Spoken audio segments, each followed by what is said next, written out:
নমস্কার।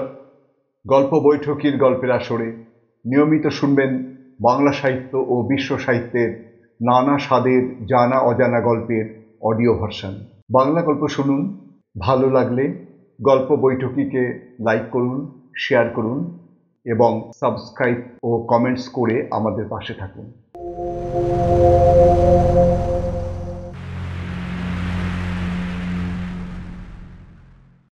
আজকের গল্প মোক্তার ভূত।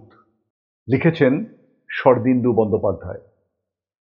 শুরু হচ্ছে আজকের গল্প মোক্তার ভূত।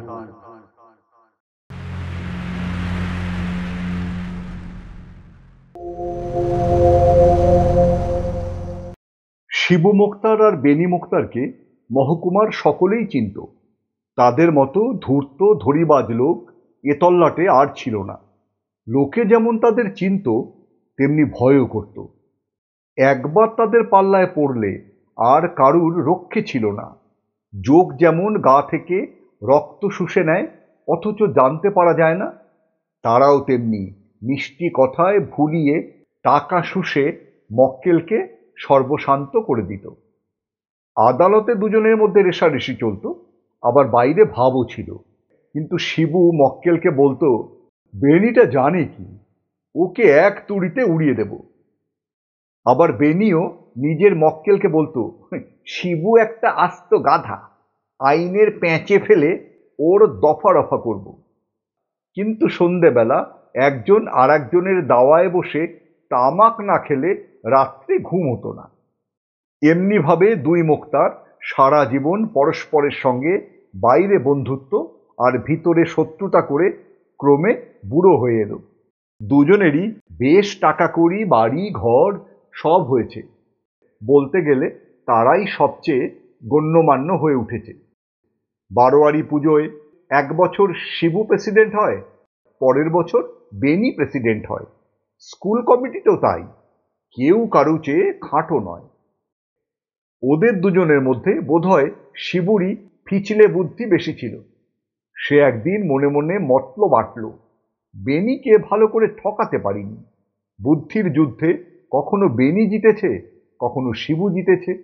ফলে কেউই বড়াই করে বলতে পারে না যে আমি বেশি চালাক। শিবু মোক্তার ফন্দি করে হঠাৎ একদিন সন্ধ্যাবেলা হন্তদন্ত হয়ে বেনিকে গিয়ে বলল, ভাই বেনি, বড় বিপদে পড়েছি, 50টা টাকা ধার দিতে পারো, কালই ফেরত পাবে।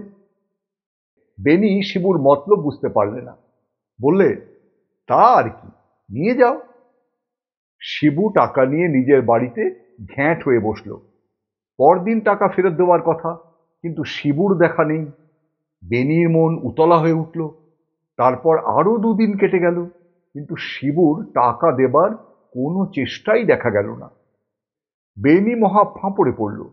সে বুঝলে শিবু তাকে ভীষণ ঠকিয়েছে, কিন্তু লজ্জায় সে কথা কারু কাছে বলতে পারলে না। হ্যান্ড নোট না লিখিয়ে নিয়ে শিবুকে সে টাকা ধার দিয়েছে, এ কথা জানাজানি হলে বেশ শুদ্ধ লোক হাসবে, বলবে বেনি মোক্তারটা গাধা। শিবুও তাই চায়। বেনি মোক্তার ভেবে ভেবে আধখানা হয়ে গেল।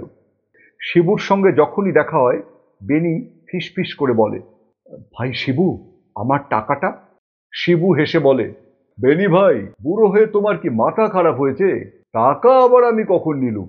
বেনি রেগে বলে, দেবে না তাহলে? আচ্ছা, আমিও দেখে নেব।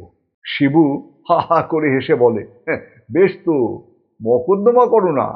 হ্যান্ড নোট আছে নিশ্চয়ই। বেনি রাগে দাঁত কড়মড় করতে করতে চলে যায়। ক্রমে কথাটা চারিদিকে রাষ্ট্র হয়ে গেল যে বেনির 50 টাকা শিবু মোক্তার বেবাক ঠুকিয়ে নিয়েছে। সবাই আহ্লাদে আটখানা। ভাবলে, আহা, কাকের মাংসও কাকে খায়। বেনিকে সকলে জিজ্ঞাসা করতে লাগলো, হ্যাঁ দাদা, তুমি নাকি লেখাপড়া না করেই শিবুকে টাকা ধার দিয়েছিলে, শেষে তোমার এই দুর্বুদ্ধি হলো? বেনি কিন্তু কিছুতেই মানতে চায় না। ঘাড় নেড়ে বলে, আরে না না, ওসব শিবেটার মিথ্যে কথা। দাঁড়াও না, শিবেকে আমি। যখন একেলা থাকে তখন শিবুর পেজেমির কথা ভেবে দাঁত কড়মড় করে আর গালাগাল দেয়। এমনিভাবে টাকার কথা ভেবে ভেবে বেনি অসুখে পড়ল। একে বুড়ো বয়স, তার উপর টাকার শোক। বেনি যায় যায়। ডাক্তার বদ্যিরা তার অবস্থা দেখে আশা ছেড়ে দিলে। বেনি কিন্তু তখনো টাকার আশা ছাড়েনি। কেবলই ভাবছে কি করে শিবুর কাছে টাকা উদ্ধার করবে। তার আর অন্য চিন্তা নেই।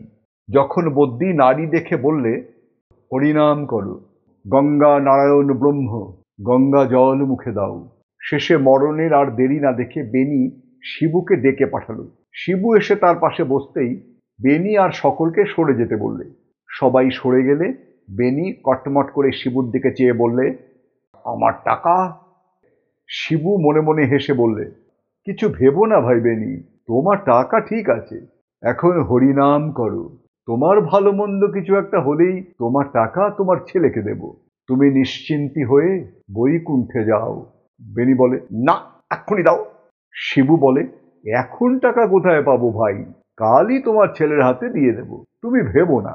শিবু দেখলে মিনিট দশেকের মধ্যেই বেনি পটল তুলবে। সে বললে, আচ্ছা, তুমি একটু অপেক্ষা করো, আমি টাকা আনছি, বলে সে চলে গেল। নিজের বাড়িতে ফিরে গিয়ে শিবু গম্ভীরভাবে বসে রইল।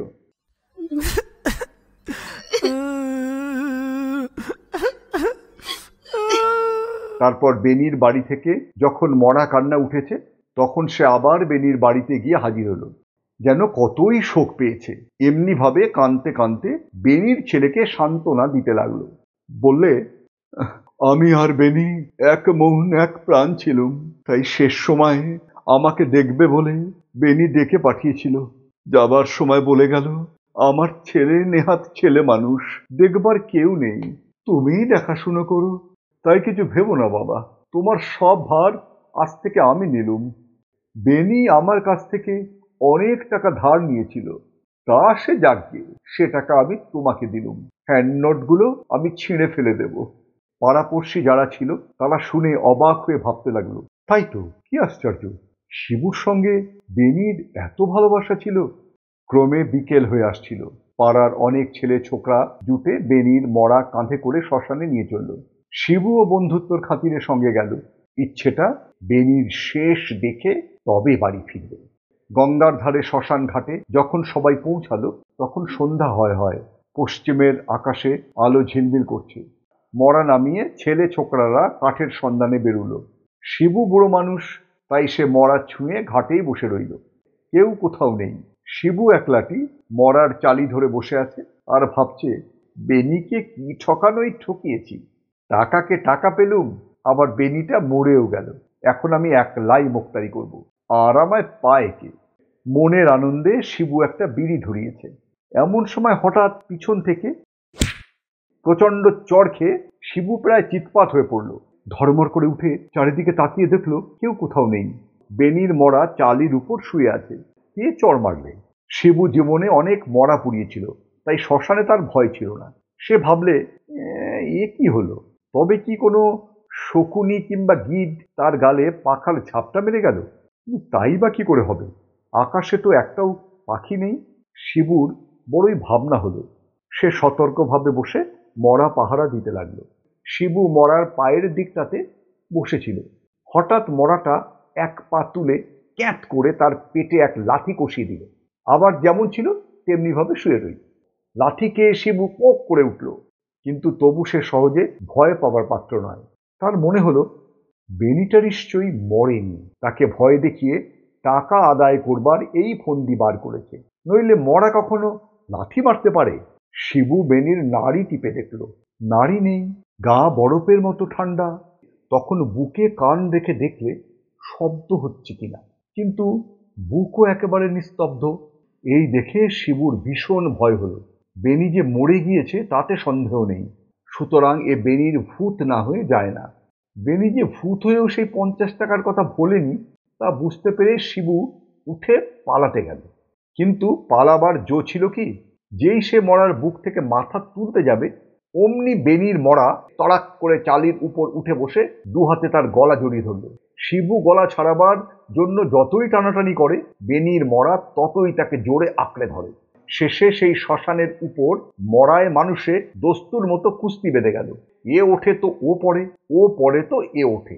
শিবু যেই পালাতে যায়, অমনি বেনির মরা তাকে লেঙ্গি দিয়ে ফেলে দেয়। শিবু, বাবারে, মারে, গেলুম রে, বাবারে, মারে, গেলুম রে, বলে চেঁচাতে লাগলো আর মরার সঙ্গে মারামারি করতে লাগলো। কিন্তু ভূতের সঙ্গে শিবু পারবে কেন? বেনির মরা এক্কেবারে নাছোড়বান্দা। কিছুক্ষণ পরেই শিবু ক্লান্ত হয়ে পড়ল। ইতিমধ্যে ছেলে ছোকরারা কাঠ জোগাড় করে ফিরেছে। তারা শিবুর চিৎকার শুনে দৌড়ে এসে যে দৃশ্য দেখল তাতে তাদের বুকের রক্ত প্রায় ঠান্ডা হয়ে গেল। তারা দেখলে বেনির মরা আর শিবু চালির উপর পাশাপাশি গলা জড়াজড়ি করে বসে আছে। মরার মুখ বিন্দু মাত্র বিকৃতি নেই, তার একটা হাত সাঁড়াশির মতো শিবুর গলাটি জড়িয়ে রেখেছে। শিবুর মুখ ভয়ে নীল হয়ে গেছে, মাঝে মাঝে উঠে পালাবার চেষ্টা করছে, কিন্তু পালাতে পারছে না। বসে পড়ে ঠক ঠক করে কাঁপছে। শিবুর ছেলেও এসেছিল, তাকে দেখে শিবু ভেউ ভেউ করে কেঁদে উঠল। ওরে বাবা, শিগগিরই বাড়ি যা, 50টা টাকা বেনির বউয়ের হাতে দিয়ে আয়গে যা, নইলে আমাকে ছাড়বে না। শিবুর ছেলে বাপের অবস্থা থেকে বাড়ি দৌড়ালো, আর সকলে আলো জেলে চালি ঘিরে বসে রইল।